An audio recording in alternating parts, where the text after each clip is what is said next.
Shalom Bapak Ibu Saudara yang dikasihi di dalam Tuhan Yesus. Shalom. Amin, haleluya. Haleluya. Sore hari ini dimanapun Bapak Ibu berada, yang sedang mengikuti ibadah secara live streaming, tetap percaya Tuhan Yesus baik. Amin, amin. Sebelum kita mulai, mari kita satu di dalam doa. Kami mengucap syukur Tuhan untuk kebaikan-Mu dalam kehidupan kami.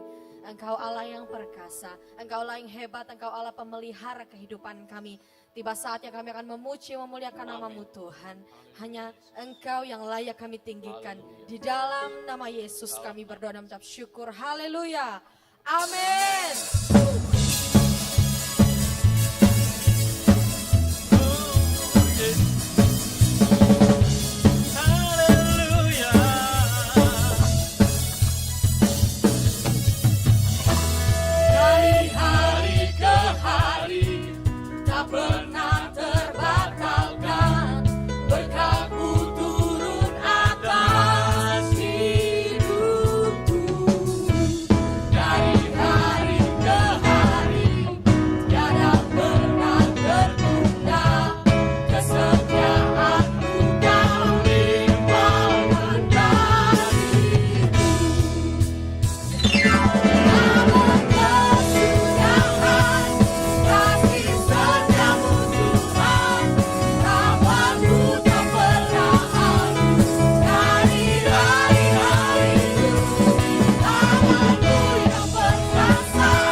Selamat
Tuhan kami, hidup kami tidak akan sama Tuhan. Hidup kami mau taat, kami mau serahkan sepenuhnya Tuhan. Ini hati kami Bapa, ini penyembahan kami, ini hidup kami Tuhan. Ku bawa hatiku, penyembahanku, ku semakin berkurang, Yesus makin bertambah.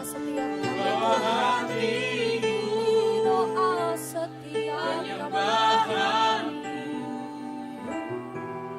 ku semakin berkurang, Yesus makin bertambah.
karena kasih karunia-Mu saja Tuhan. Kau perkenankan setiap kami menjadi hamba-Mu. Kau perkenankan setiap kami memuji-muji Engkau ya Yesus.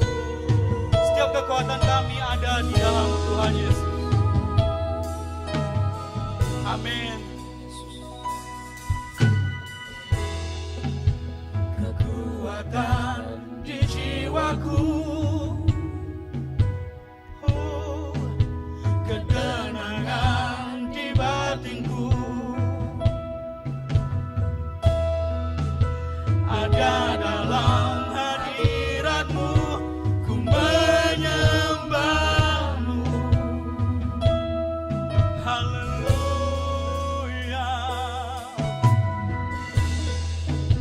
Tersungkurku di kaki-Mu, amin. Rasakan hadirat-Mu, takkan ku melepaskan-Mu, Kau cahaya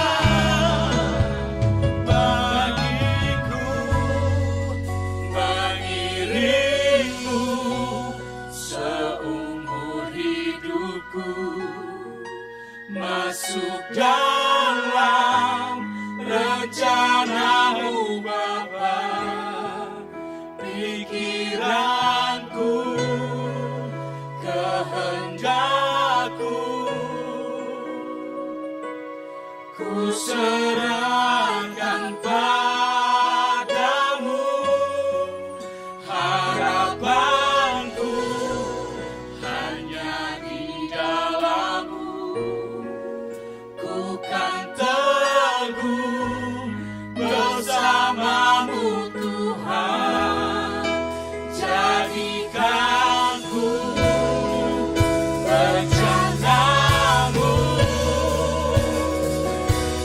untuk memuliakan-Mu.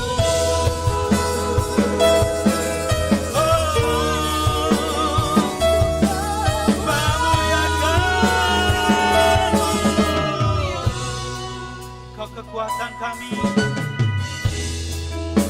kekuatan di jiwaku, dan ketenangan kami. Haleluya. Hanya di dalam hadirat-Mu saja Tuhan. Syukur, haleluya. Ku menyembah-Mu. Kami mau tersungkur, kami mau tersungkur. Tersungkurku di kaki-Mu, rasakan hadirat-Mu,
kita masuk di dalam pemberitaan firman Tuhan. Bapak, Ibu, Saudara sekalian, adik-adik kaum muda, dewasa muda yang saya kasihi. Mari kita naikkan pujian ini yang merupakan doa kita. Merupakan kerinduan yang dalam dari diri kita, hati kita yang terdalam. Bahwa kita mau mengiring Tuhan. Apapun yang terjadi, kita tetap mau mengiring Tuhan. Sampai Dia memanggil kita kedua kali, kita masih di dalam surga mulia. Biar ini pujian adalah doa kita. Naikkan berita pujian ini bersama-sama. Mengiringmu seumur hidupku. Haleluya. Masukkan rencanamu Bapa. Haleluya. Pikiranku, kehendakku, kami serahkan Tuhan. Ku serahkan padamu harapanku hanya di dalam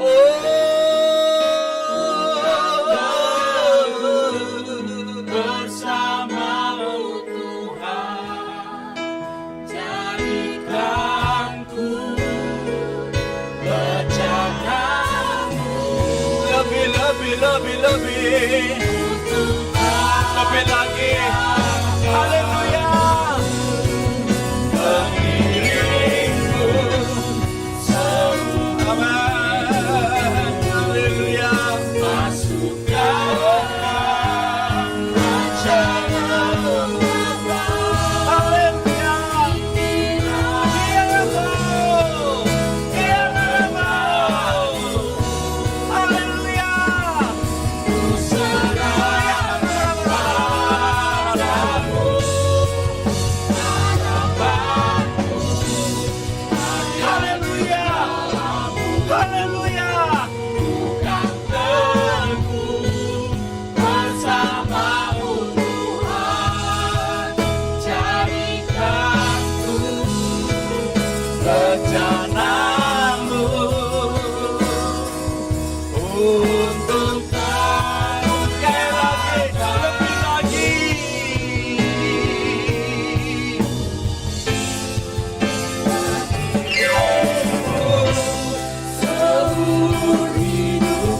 Haleluya. Masukkanlah rencanamu Bapa.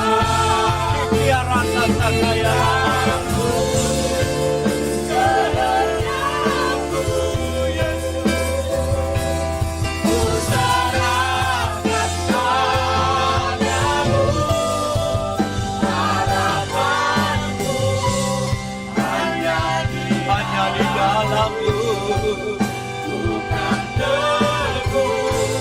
Bersamamu Bapa. Jadikanku bejanamu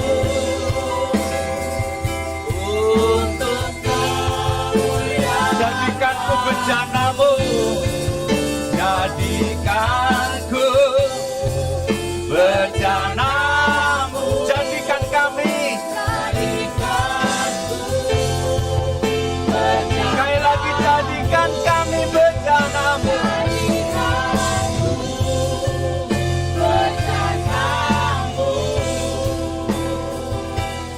Untuk kemuliaan-Mu.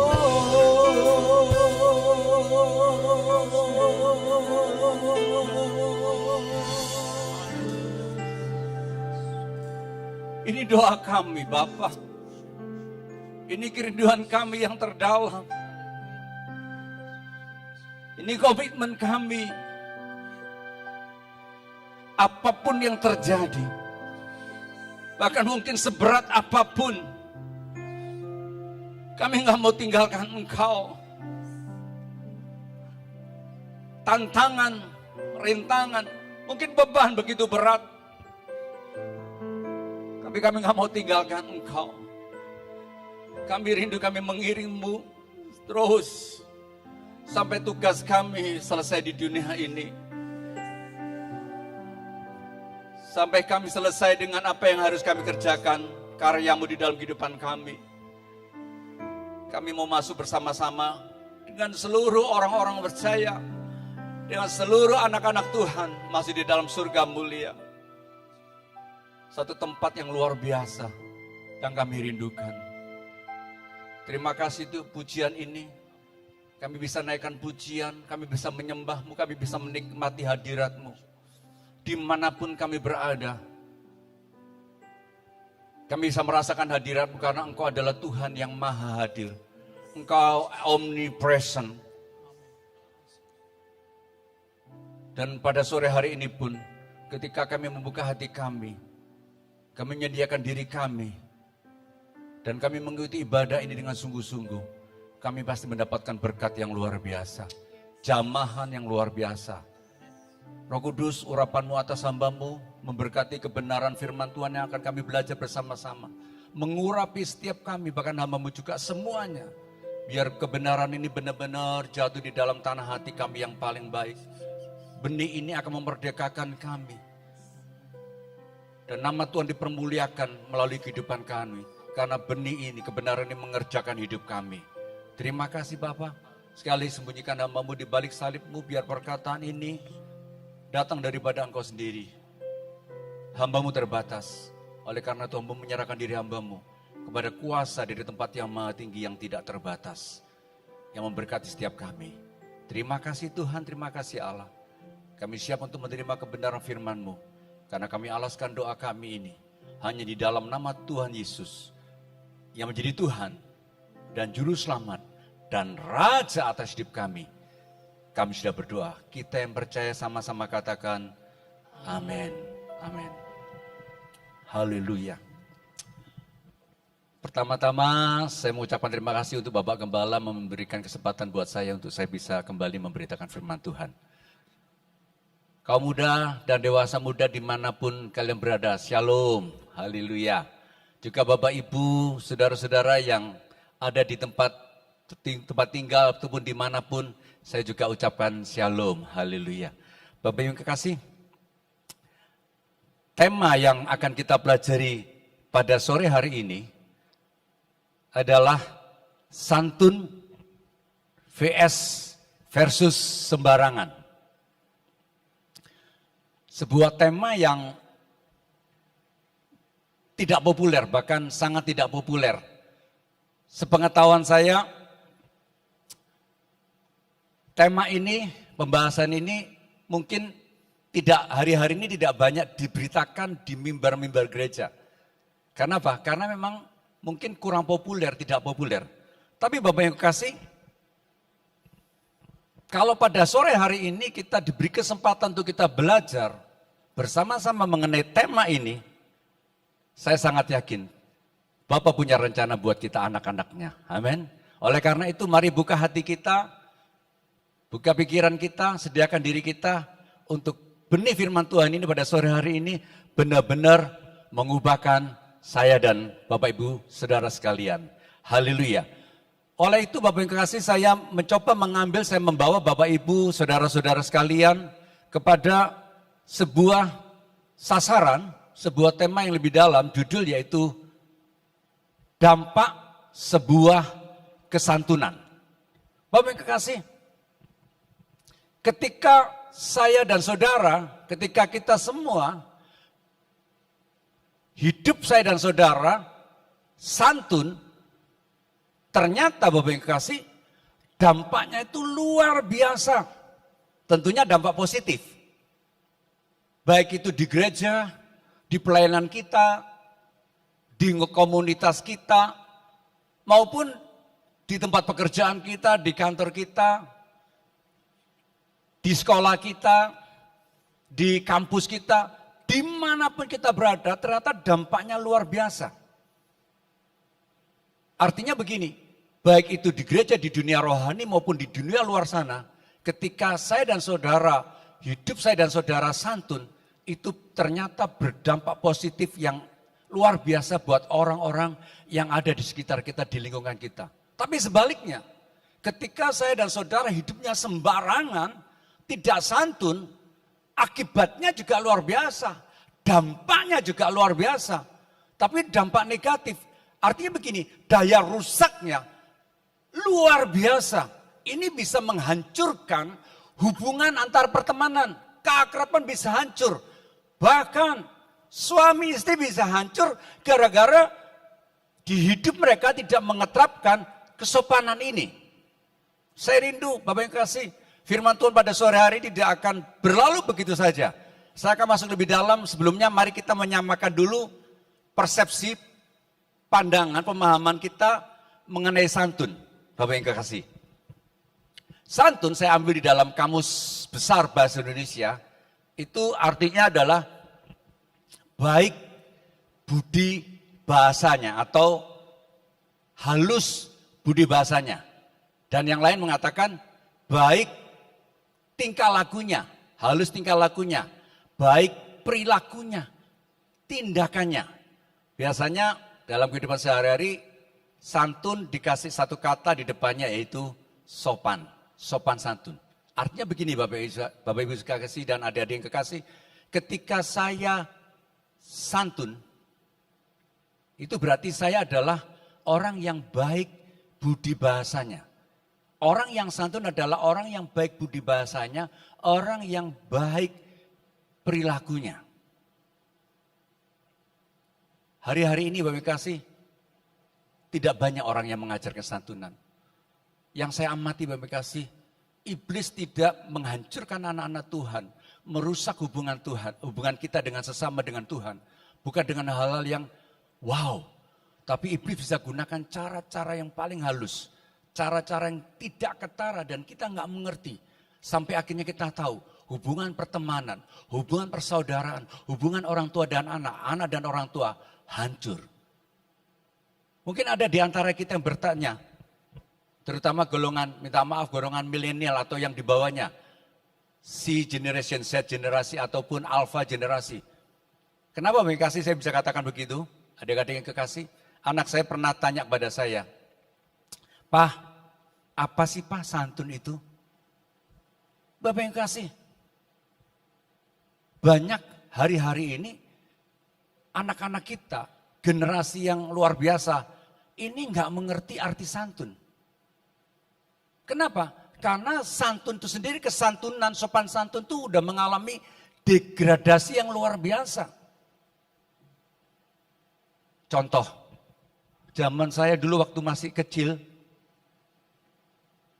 kalau saya lihat orang tua saya, entah itu papa atau mama lagi memberitahu saya, atau mungkin memarahi saya. Mungkin Bapak Ibu, saudara-saudara yang seusia dengan generasi saya, kita harusnya bukan memandang, tapi kita tunduk kepala. Iya Pak, iya Ma, betul? Tapi hari ini enggak. Ketika orang tua menasihati, entah papa, entah mama, anak enggak menunduk, anak melihat, memandang mata kita. Itu enggak salah Bapak yang kasih. Nanti kita akan belajar lebih dalam. Dulu zaman saya tidak dalam kapasitas ataupun menuduh apa bagaimana. Saya dididik demikian rupa karena orang timur dengan tata krama yang luar biasa. Kita melihat pergaulan di dunia luar sana, di dunia X barat, anggap aja begitu. Kita ngeri, orang tua ngeri banget. Dan kita juga merasa ngeri. Tapi Bapak yang kekasih, hari-hari itu yang kita anggap ngeri, yang kita anggap kurang beretika ataupun tidak beretika, tidak santun lagi. Hari-hari ini ada di dunia kita. Betul? Apalagi Bapak yang kasih, sopan santun sekarang tidak ada yang menekankan lagi. Di keluarga juga nggak ada penekanan. Sekarang minta maaf, iblis lagi bawa kita, saya dan saudara, orang tua, semuanya lagi mencari duit. Memang hari-hari ini dan mungkin ke depan ekonomi semakin sulit dan kita lagi mengejar demikian rupa. Kompetitornya kita berkompetisi dengan luar biasa. Akhirnya apa yang terjadi Bapak yang kekasih, adik-adik kekasih, waktunya nggak ada antara orang tua dan anak. Quality time-nya nggak ada lagi. Sekarang yang muncul adalah me time. Orang tua punya waktu sendiri, me time. Baik papa ataupun mama dan anak-anak juga punya me time. Akhirnya apa? hubungan orang tua, quality time-nya nggak ada lagi. Dan ketika itu berkurang, otomatis penekanan mengenai kesantunan, kesopanan, etika sudah tidak ada lagi. Bapak yang kasih, adik-adik yang kekasih, ternyata ketika saya dan saudara santun, tadi saya katakan dampaknya luar biasa. Sekarang apa hubungannya atau bagaimana kata firman Tuhan mengenai santun ini? Mari saya ajak saudara-saudara adik yang kekasih dan Bapak Ibu yang kekasih, kita akan baca di dalam kitab Injil Matius. Saya mencoba untuk dengan waktu yang terbatas ini, saya ikuti apa kata Roh Kudus, saya mulai mempersiapkan dan semoga apa yang kita bahas pada sore hari ini benar-benar merema dalam kehidupan kita. Haleluya. Injil Matius pasal yang kelima, ayat yang ke-13 sampai dengan ayat yang ke-16. Judul perikop daripada Injil Matius 5 ayat 13 sampai 16 adalah garam dunia dan terang dunia. Tapi saya baca ayat yang ke-16. Dikatakan begini, demikianlah hendaknya terangmu, dikatakan hendaklah terangmu bercahaya di depan orang. Mengapa Bapak Ibu adik-adik kekasih?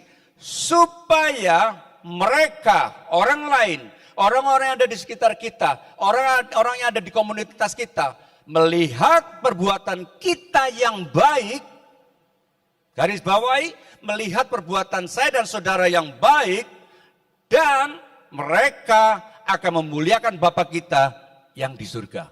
Berbahagialah kita yang mendengar dan yang merenungkan dan yang mengaplikasikan dalam kehidupan kita sehari-hari.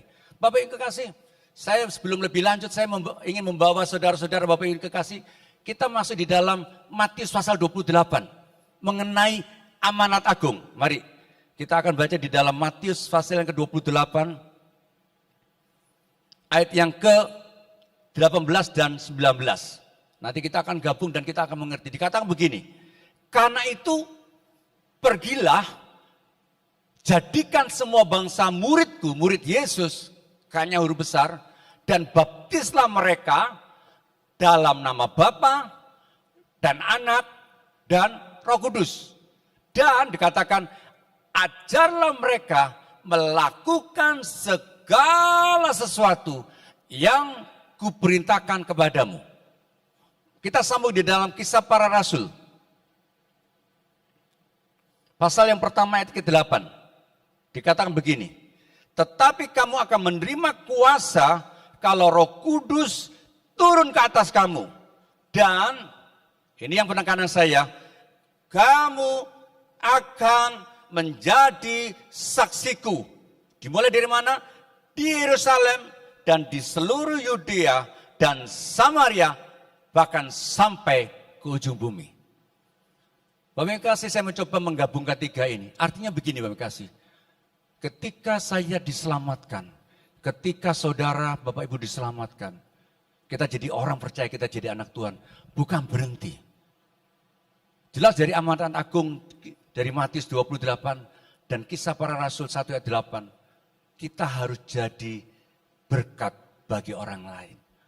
Kita harus jadi saluran keselamatan, agen-agen keselamatan bagi orang-orang yang ada di sekitar kita. Bisa katakan amin.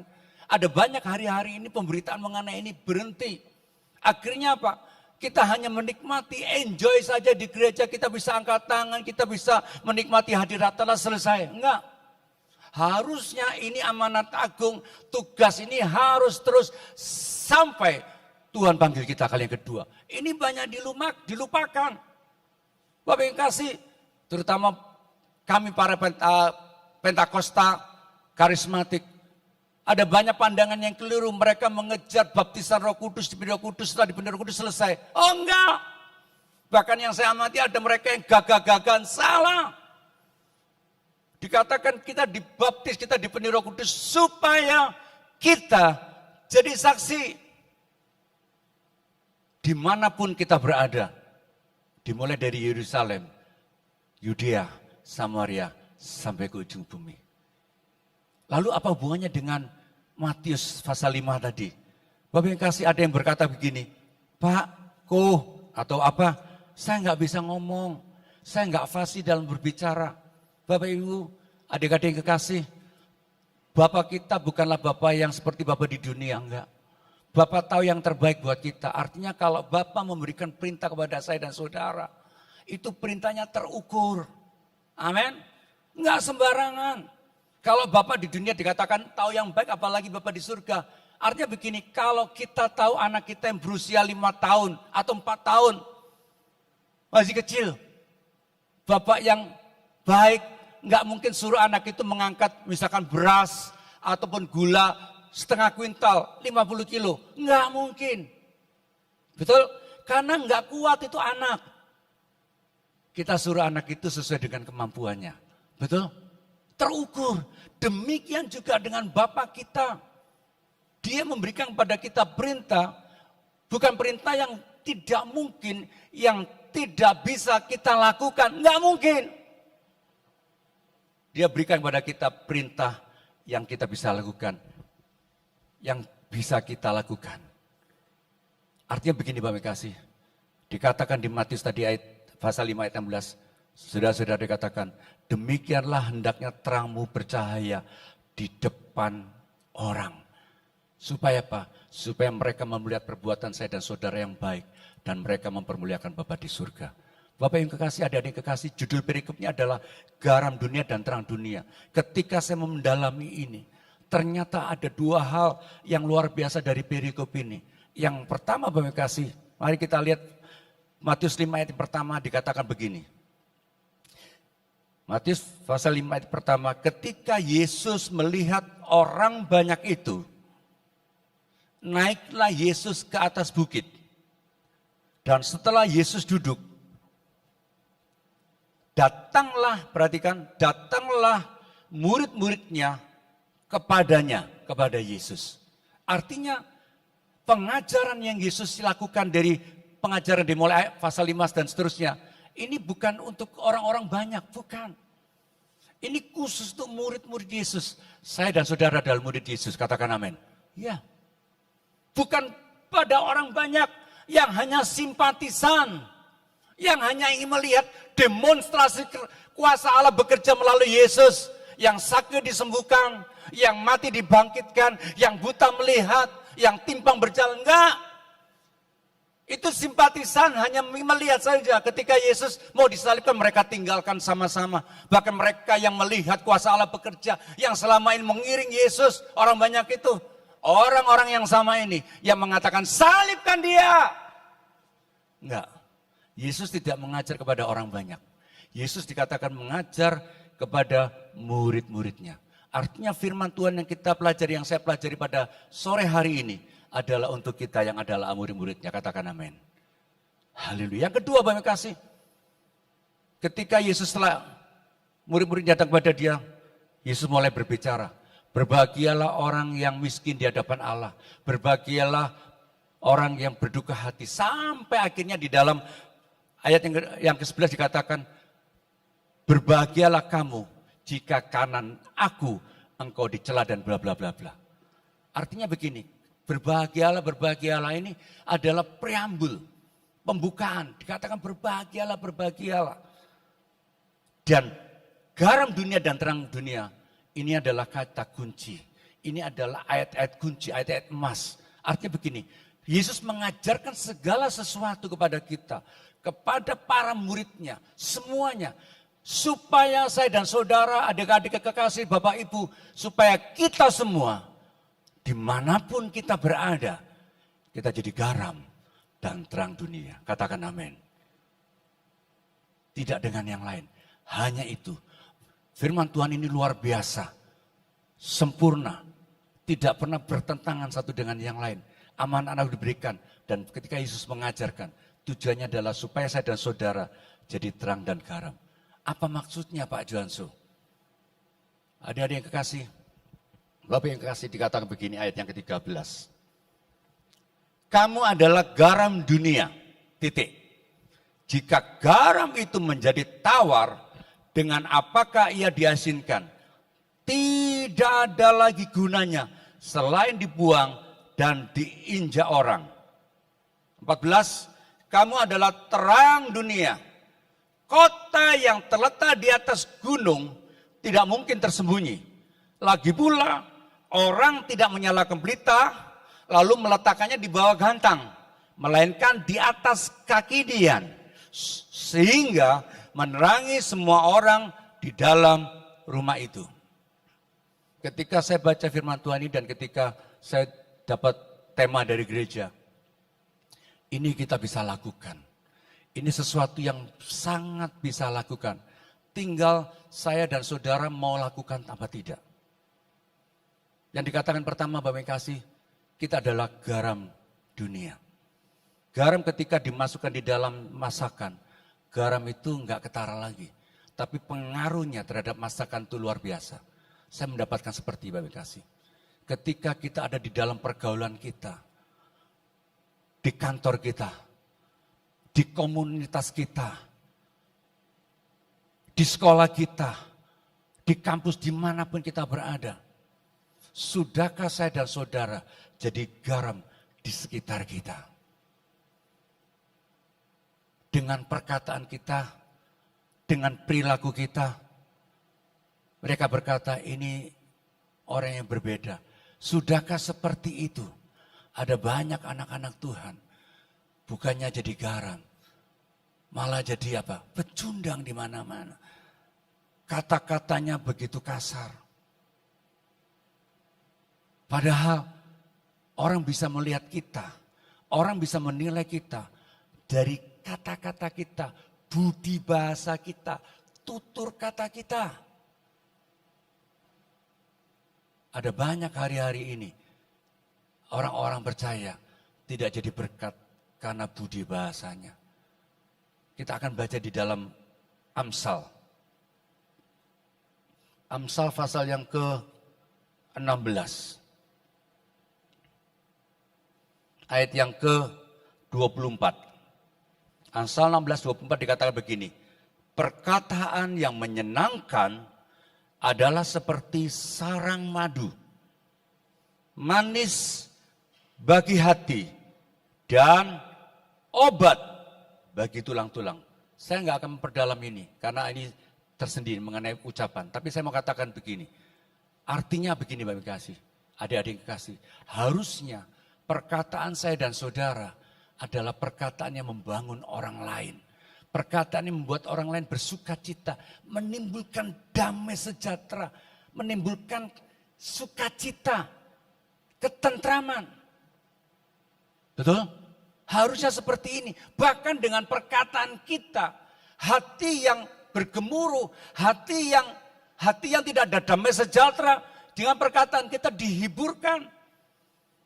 Dan bahkan perkataan kita jadi obat. Orang yang sakit dengan perkataan kita, perkataan iman disembuhkan. Dan Allah bekerja. Amin. Iya, tapi ada banyak anak-anak Tuhan nggak melakukan ini. Saya mau tekankan begini, saudara-saudara. Sopan. Orang yang santun, orang yang punya kesantunan, orang yang sopan santun. Perhatikan ini, garis bawahi. Tidak identik dengan orang yang tidak punya prinsip. Tidaklah identik dengan orang yang tidak tegas. Tidak. Orang yang halus budi bahasanya, orang yang halus perilakunya yang baik, budi bahasanya baik perilakunya, mereka juga punya prinsip. Betul? Sebaliknya, orang yang tegas, orang yang punya prinsip, tidak identik dengan perkataan yang keras, perkataan yang nyaring, kalau bahasa Surabaya buanter. Bahkan tidak identik dengan perkataan yang kasar atau tajam yang menusuk. Enggak. Mungkin saudara bertanya, apa contohnya? Contohnya begini, misalkan saya ada di komunitas saya punya komunitas dulu. Mereka pada merokok, saya ditawari rokok. Saya ngomong, minta maaf, saya enggak merokok. Mereka enggak mengerti. Mereka ayo enggak apa-apa lah. Enggak, aku enggak ngerokok. Saya enggak merokok. Mereka paksa lagi. Enggak. Pengajaranku mengajarkan, aku enggak boleh merokok.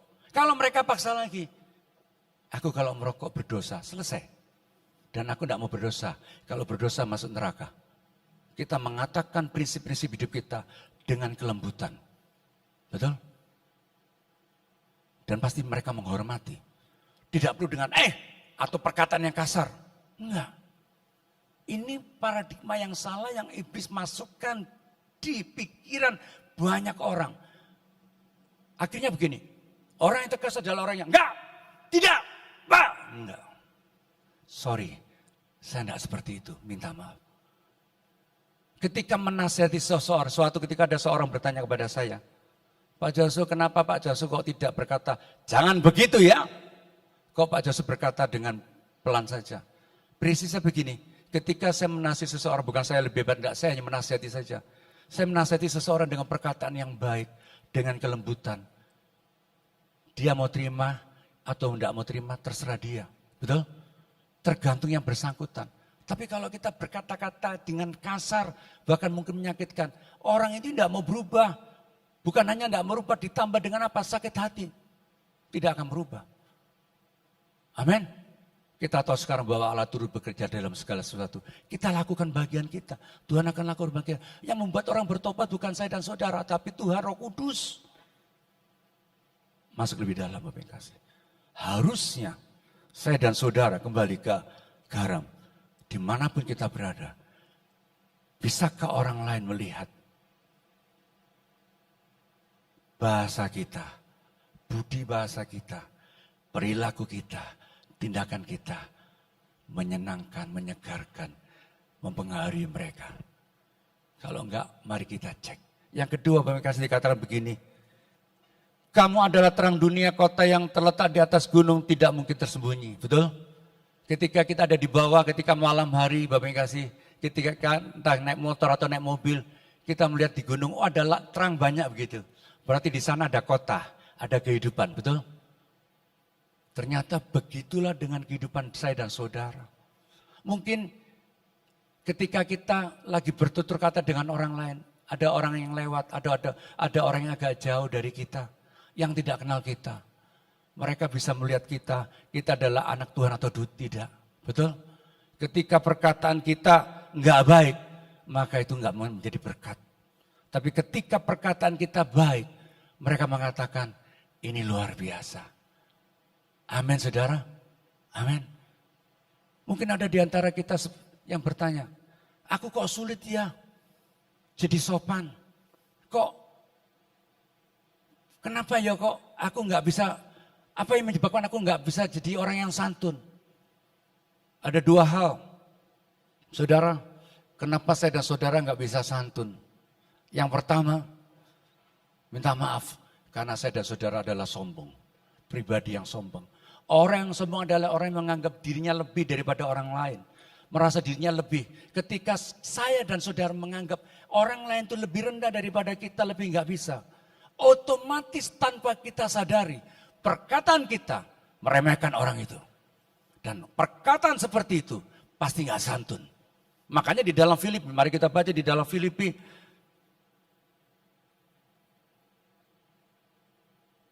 Filipi pasal yang kedua ayat ketiga dikatakan begini. Dengan tidak mencari kepentingan sendiri atau puji-pujian yang sia-sia. Ini yang saya tekankan. Sebaliknya, hendaklah dengan rendah hati yang seorang menganggap yang lain lebih utama daripada dirinya sendiri. Ketika kita menganggap orang lain lebih utama, otomatis kita akan bersikap bertutur kata dengan santun. Adakah di antara kita yang kepada atasan kita berbicara sembarang enggak? Ketika kita menganggap orang lain lebih, tanpa kita sadari, otak bawah sadar otomatis menghandle kita, memanage kita, memerintahkan kita untuk kita bertutur kata dengan santun. Siapapun, tidak memandang status, tidak memandang gender, kita harus memandang orang lain itu lebih utama dari kita. Amin. Yang kedua, kenapa saya dan saudara tidak bisa bersikap santun? Mari kita baca di dalam Roma. Roma pasal yang ke-12. Ayat yang kedua dikatakan begini. Janganlah kamu menjadi serupa dengan dunia ini. Dikatakan tetapi garis bawahi berubahlah oleh pembaharuan budimu, pikiranmu. Hari-hari ini kesantunan gak ada lagi. Kenapa? Karena media sosial begitu berperan luar biasa. Kita nggak bisa sortir lagi, semuanya masuk. Bapak Ibu kasih kecenderungan ke daging kita dalam melakukan hal yang tidak baik. Orang berbuat tidak baik nggak perlu belajar. Tapi kalau melakukan hal yang baik perlu belajar, betul? Untuk berdosa nggak perlu belajar, untuk berdoa perlu belajar. Bapak Ibu kasih, itu banyak. Sedangkan penekanan akan kesantunan, etika dan sebagainya berkurang. Entah saya nggak ngerti di SD sekarang masih diajarkan nggak, ditekankan nggak. Artinya karena tidak berimbang yang tidak baik ini masuk dalam diri kita. Akhirnya kesantunan nggak ada lagi. Bicara seenaknya, belum lagi drama-drama baik dalam negeri maupun luar negeri. Aduh, suatu ketika saya melihat drama dari luar negeri, bagus banget. Kami nonton bareng. Saya ngomong sama anak saya, kita diskusi. Saya papa setuju. Artinya orang tua kami punya kelemahan dan keterbatasan. Yes, bukanlah pribadi yang sempurna, enggak. Kami punya keterbatasan. Saya ngomong sama anak, silakan kasih nasihat, silakan kritik. Silakan buka. Kami harus apa adanya, mereka memberitahukan, Pak, jangan gini. Sebagai orang tua, masukan itu baik kami terima. Tapi bukan berarti ketika terbuka seperti itu, mereka mengatakan, Papa harus seperti ini. Enggak benar. Kalau seperti itu firman Tuhan kata, hormatilah orang tuamu, tidak ada lagi. Suatu ketika saya nonton di IG, seorang anak muda, followernya banyak sekali. Saya sambil nonton, amarah rohani saya menyala-nyala. Ini anak kurang ajar. Bukan kami membela para orang tua, kami ada kelemahan, kami ada terbatasan. Tapi seharusnya bagaimana menasihati orang tua, memberitahu orang tua dengan sopan. Dan kami, mari para orang tua, buka diri kita untuk menerima masukan dari anak-anak kita.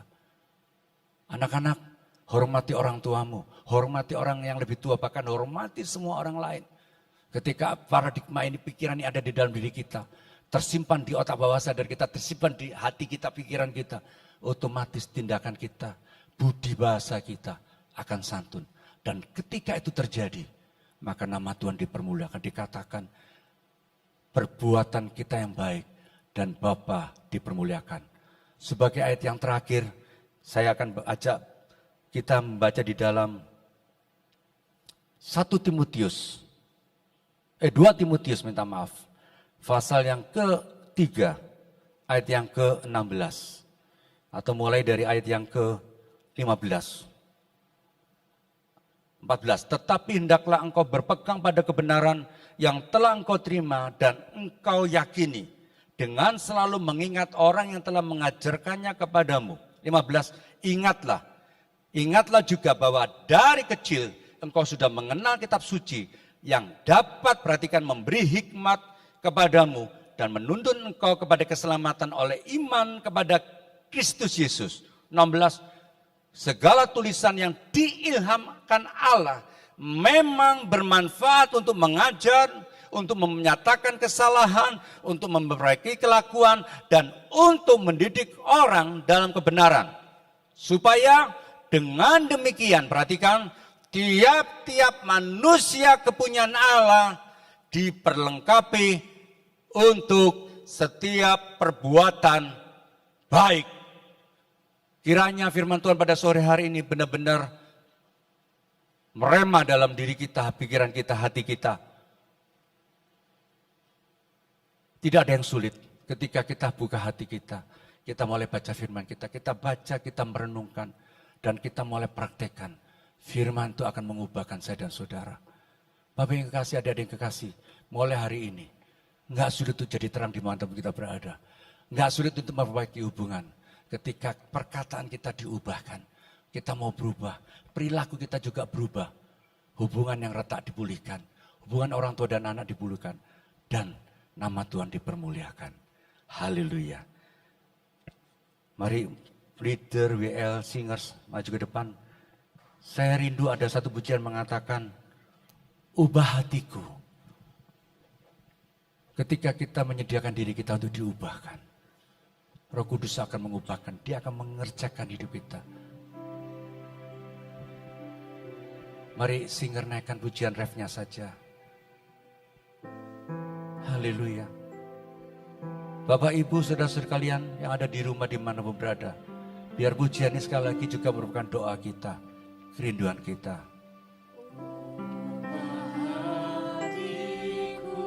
Amin.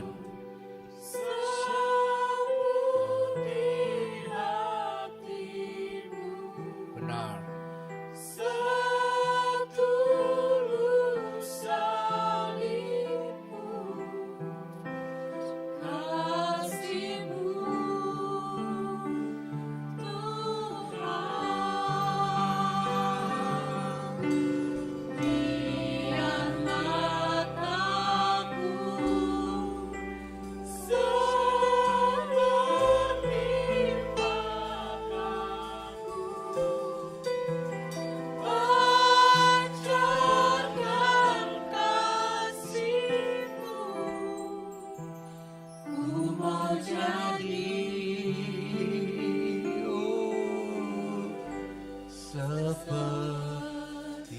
Dimanapun saudara berada, adik-adik kaum muda, dewasa muda, Bapak Ibu.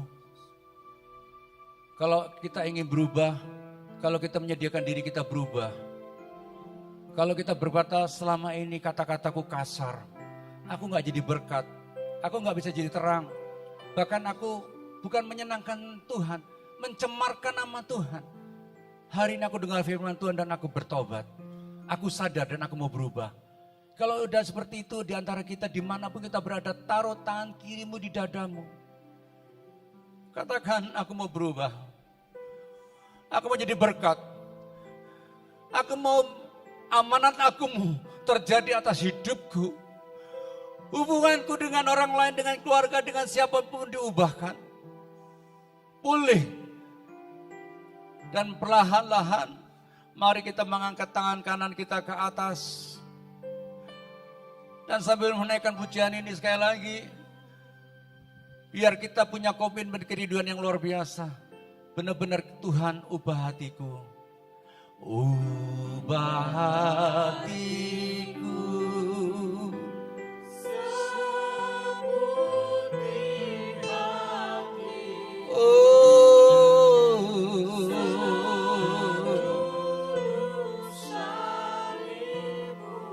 Amin, haleluya.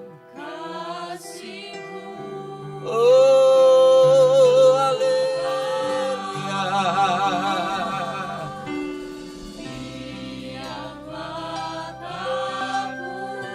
Haleluya.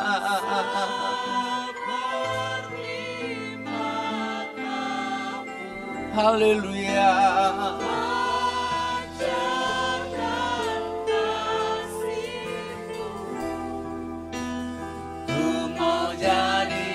Lebih lagi katakan, ubah kami Tuhan.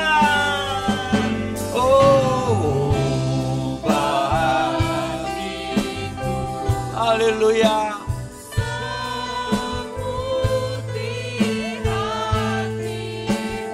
Haleluya.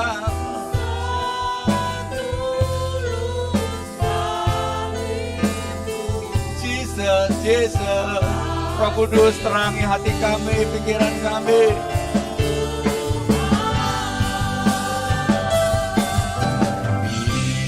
Biar mataku, haleluya. Yesus.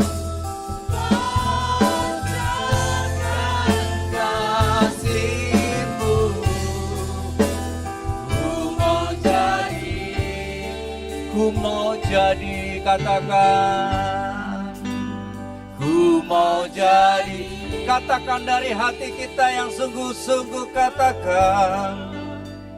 Ku mau jadi, sekali lagi, lebih pengertian lagi, katakan sama-sama. Ku mau jadi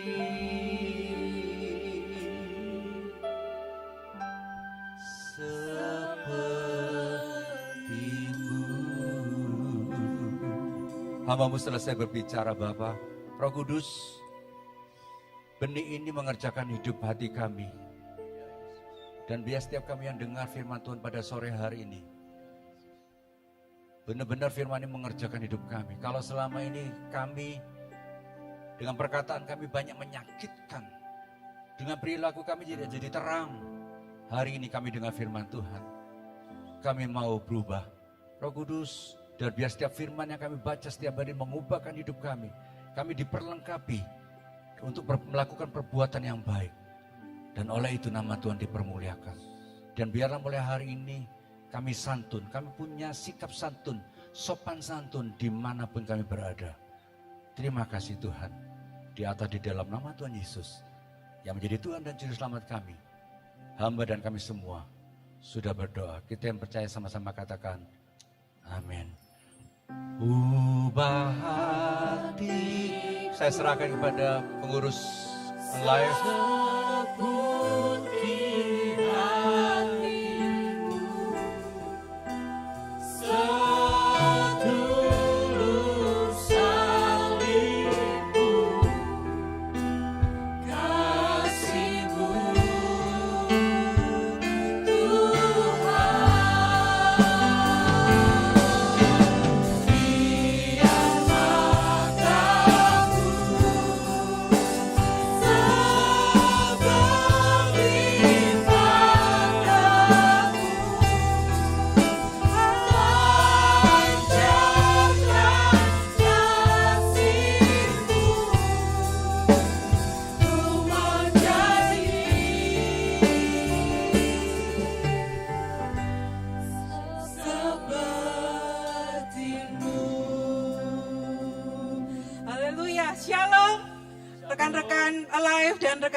Diberkati sore hari ini dengan berkat firman Tuhan.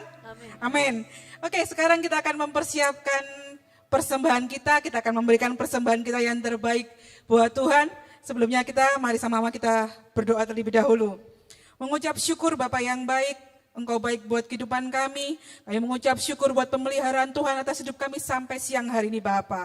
Terima kasih Tuhan, terima kasih. Kalau sebentar kami akan memberikan persembahan kami. Biarlah kami menyerahkan setiap persembahan kami ini ke dalam tangan-Mu. Biarlah setiap persembahan kami boleh menjadi perlebaran kerajaan-Mu saja Bapa. Kami siap untuk memberi dengan sukacita. Hanya di dalam nama Tuhan Yesus. Haleluya. Amin. Oke rekan-rekan, persembahan yang bisa kita akan persembahkan ini bisa rekan-rekan lakukan melalui transfer ke rekening BCA yang terlampir atau melalui QR code kita via Dana, ShopeePay, OVO maupun GoPay. Oke, untuk kegiatan selama seminggu ke depan, untuk doa malam kita tetap akan lakukan secara live streaming hari Jumat tanggal 19 Juni jam 7 malam atau jam 19 waktu Indonesia Barat. Untuk hari Minggu, ibadah tetap secara live streaming dengan tema untuk minggu depan adalah dapat diandalkan versus tidak konsisten. Ibadah akan dilakukan di jam-jam yang seperti biasa, ibadah umum jam 8 pagi, ibadah sekolah minggu jam 10 pagi, dan ibadah youth jam 5 sore. Bagi rekan-rekan semua, yang belum menerima warta gereja, sekarang warta gereja sudah tersedia dalam edisi digital. Rekan-rekan boleh, kalau belum menerima, bisa menghubungi nomor WhatsApp yang ada di medsos kita. Kegiatan berikutnya tanggal 16 Juni, hari Selasa besok, akan ada wisuda TK Tunas Harapan Bangsa dengan tema Never Give Up. Dapat disaksikan di channel YouTube kita jam 6 sore. Seperti biasa juga gereja kita bekerjasama dengan Departemen Sosial mengadakan bantuan sosial untuk sidang jemaat kita yang mengalami kekurangan atau mengalami kesulitan selama masa-masa pandemi ini. Dan kami mengundang mungkin dari rekan-rekan seluruhnya yang tergerak hati untuk berdonasi, bisa memberikan donasinya secara transfer ke rekening GSIA Ebenezer. Berikut foto-foto donasi yang sudah kita berikan.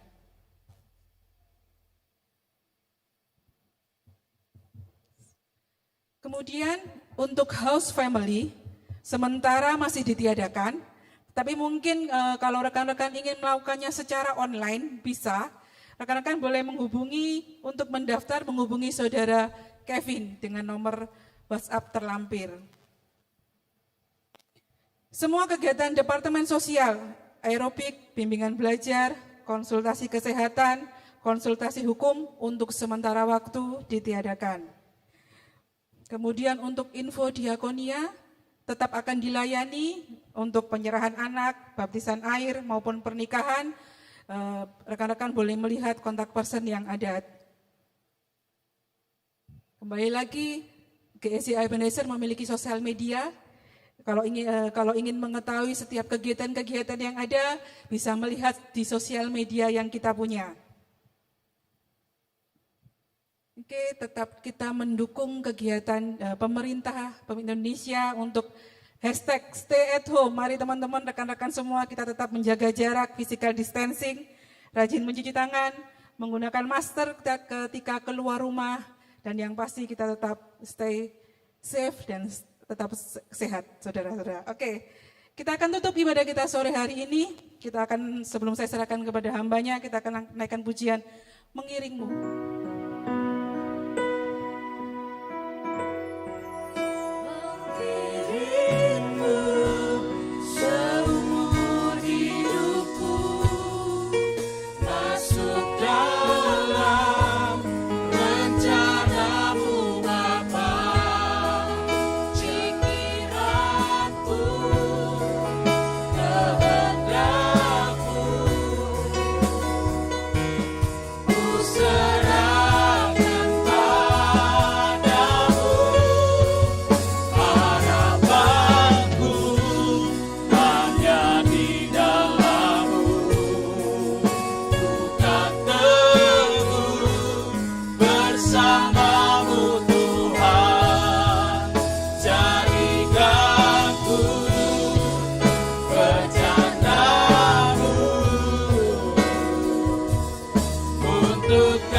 Haleluya, rekan-rekan kaum muda yang dikasih Tuhan, sore hari ini yang masih setia mengikuti live streaming kita. Saya secara pribadi sangat diberkati dengan pesan firman Tuhan sore hari ini. Saya sebagai seorang hamba Tuhan, saya tinggal di daerah kampung, nggak begitu besar, tinggal di daerah gang. Dan waktu saya pertama kali masuk ke kampung itu mendaftar sebagai anggota di kampung itu, KTP saya adalah pendeta gitu ya. Pekerjaan apa pendeta. Dan saya berpikir apakah ini menjadi suatu beban bagi saya untuk saya bisa hidup sopan santun di tengah-tengah lingkungan masyarakat.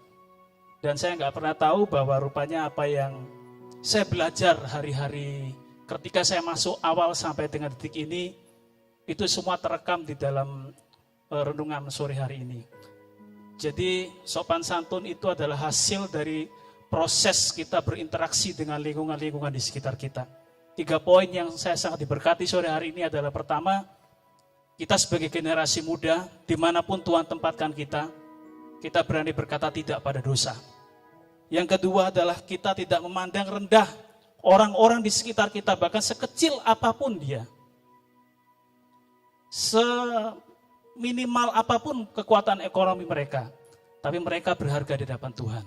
Karena hidup mereka diberikan oleh Tuhan. Hidup mereka adalah milik Tuhan. Dan siapa tahu melalui kesaksian hidup kita, mereka percaya Yesus. Mereka terima Yesus dan mereka diselamatkan Tuhan. Jadi mari dalam kesempatan sore hari ini saya mengajak kita sebagai generasi mudanya Tuhan. Kita bangkitkan kembali nilai sopan santun dimanapun kita berada. Dan dasar yang paling utama ada di dalam kehidupan keluarga kita masing-masing. Kita akan naikkan pujian sekali lagi, lalu kita akan menutup ibadah kita sore hari ini. Mengiringmu seumur hidupku, masuk dalam rencanamu Bapa, pikiranku, kehendakku, haleluya, ku serahkan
Kami menaikkan ucapan syukur kami Tuhan sore hari ini di penghujung ibadah kami Tuhan.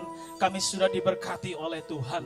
Kami mau menjadi pribadi-pribadi yang tangguh, yang berkenan di hadapan Tuhan. Tuhan tolong Bapa, jikalau sore hari ini firman Tuhan datang bagi kami. Kami percaya firman ini menjadi pegangan bagi kami. Untuk kami bisa menjalani kehidupan kami sepanjang minggu ke depan. Kami adalah saksi-saksinya Tuhan. Kami adalah garam dunia, kami adalah terang dunia. Melalui apa yang kami katakan, melalui apa yang kami lakukan di tengah-tengah keluarga kami. Di tengah-tengah masyarakat kami, di tengah-tengah lingkungan pekerjaan kami. Di lingkungan kampus kami atau sekolah kami. Biarlah hanya Yesus yang tampak dan dilihat orang melalui kehidupan kami. Dan jikalau di antara kami Tuhan, rekan-rekan kaum muda yang saat ini masih setia mengikuti ibadah kami, mungkin di waktu yang lalu kami masih gagal Tuhan, kami masih jatuh Tuhan, kami masih belum bisa menjadi terang dan garam Tuhan sebagaimana yang Tuhan inginkan. Seperti yang firman Tuhan sampaikan sore ini, ampuni kami Tuhan, ampuni kami Tuhan. Sore hari ini kami mengambil komitmen untuk kami kembali membangun hidup kami untuk menjadi layak dan berkenan di hadapan Tuhan. Dan kami mau Tuhan, melalui apa yang kami katakan, melalui apa yang kami lakukan, maka nama Tuhan dipermuliakan dan orang-orang dapat datang dan percaya kepada Yesus. Dan secara khusus Bapak, sebelum kami akan tutup ibadah sore hari ini, kami berdoa buat rekan-rekan kami yang saat ini sedang ada di dalam sakit penyakit, baik mereka yang ada di pembaringan di tempat tidur mereka di rumah masing-masing ataupun yang ada di rumah sakit dan mereka hari-hari ini sedang membutuhkan mukjizat Tuhan. Kami berdoa bersepakat satu hati di dalam nama Yesus. Kuasa Tuhan bekerja menjamah mereka, menyembuhkan mereka Tuhan. Jikalau ada anggota keluarga kami, rekan-rekan rohani kami yang mungkin hari-hari terdampak dengan COVID-19, baik mereka yang terkena secara langsung dengan sakit ini, kami angkat iman kami Tuhan, sepakat satu hati di dalam nama Yesus. Tuhan jamah dan sembuhkan mereka. Buat rekan-rekan kami, saudara seiman kami yang hari-hari ini terdampak perekonomian mereka, keuangan mereka, usaha pekerjaan mereka. Bapak, kami percaya Tuhan, Engkau sanggup untuk memberikan sumber mata air di tengah padang gurun hidup kami Tuhan. Dan kami percaya Tuhan, ketika kami sungguh-sungguh menanti-nantikan Tuhan, tidak putus pengharapan kami kepada Tuhan, Tuhan akan melimpahkan segala apa yang kami butuhkan Tuhan. Dan hidup kami akan menjadi kesaksian yang ajaib dan heran bahwa Tuhan ada dan hadir memelihara kami. Terima kasih Tuhan, terima kasih. Kami sudah menaikkan doa-doa syafaat kami serahkan hidup kami ke dalam tangan Tuhan. Rekan-rekan kaum muda dikasih Tuhan, seluruh sidang jemaat Tuhan, angkatlah tanganmu dan terimalah berkat Tuhan. Engkau yang telah kuambil dari ujung-ujung bumi dan yang telah kupanggil dari penjuru-penjurunya. Aku berkata kepadamu, engkau hambaku, aku telah memilih engkau dan tidak menolak engkau. Janganlah takut sebab aku menyertai engkau. Janganlah bimbang sebab aku ini Allahmu. Aku akan meneguhkan, bahkan akan menolong engkau. Aku akan memegang engkau dengan tangan kananku yang membawa kemenangan. Tuhan memberkati dan melindungi Bapak Ibu sidang jemaat. Tuhan menyinari dengan wajahnya dan memberikan kasih karunia.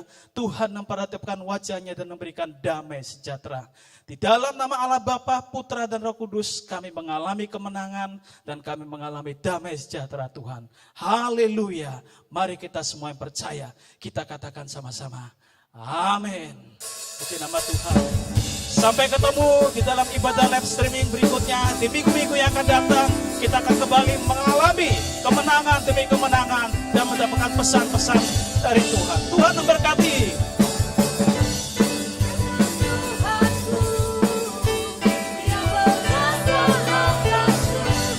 Hidupku takkan sama.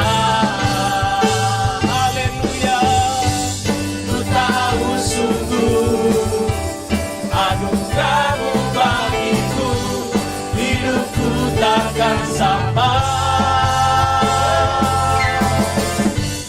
Yesus Tuhanku yang berkuasa atasku, hidupku takkan sama. Haleluya. Ku tahu sungguh anugerah-Mu bagiku, hidupku takkan sama.